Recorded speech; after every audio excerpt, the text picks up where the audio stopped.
केकरा से बताओ भाई वो के तो कान में बताओ छोटे बाबा से जीजा है। हां भाई दूसरा का भी आ कितना दिन से बोलई कितना दिन से बोलई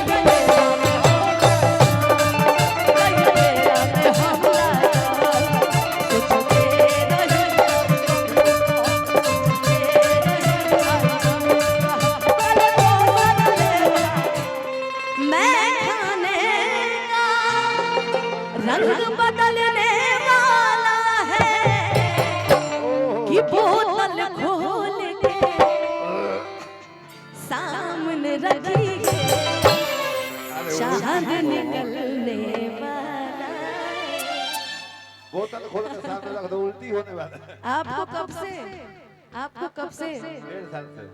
ये तो वो गाते थे कि लोग कहते हैं मैं शराबी। दारू शराब पे खवाई नहीं कोई। चलिए वो तो समय वक्त बताएगा इस दारू की कश्ती में कितने बर्बाद हो गए और कितने हो रहे हैं, है ना। आइए अच्छा शिवानी दी आज सोच रहे हैं गाना स्टार्ट करते हैं अपने गाने से कि एगो से दूरी एगो बाटे मजबूरी सच्चे कहीं दोनों बाटे जरूरी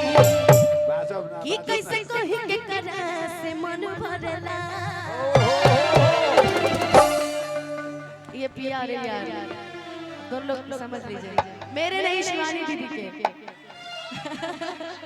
कि पिया धरला जिया धरला धरला प्यार करेला पिया धरला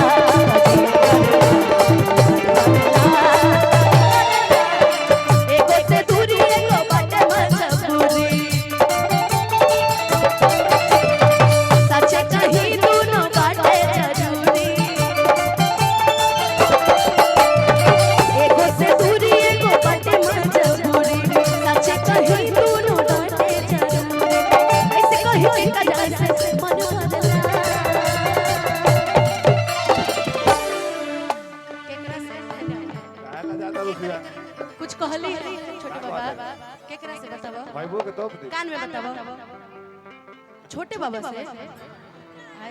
जीजा है। हां भाई दूसरा का भी ऐसा ही सारे लगे कि पिया धरला जिया धरला प्यार धरला प्यार करेला पिया धरला जिया धरला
गाने का पहला अंतर रहे।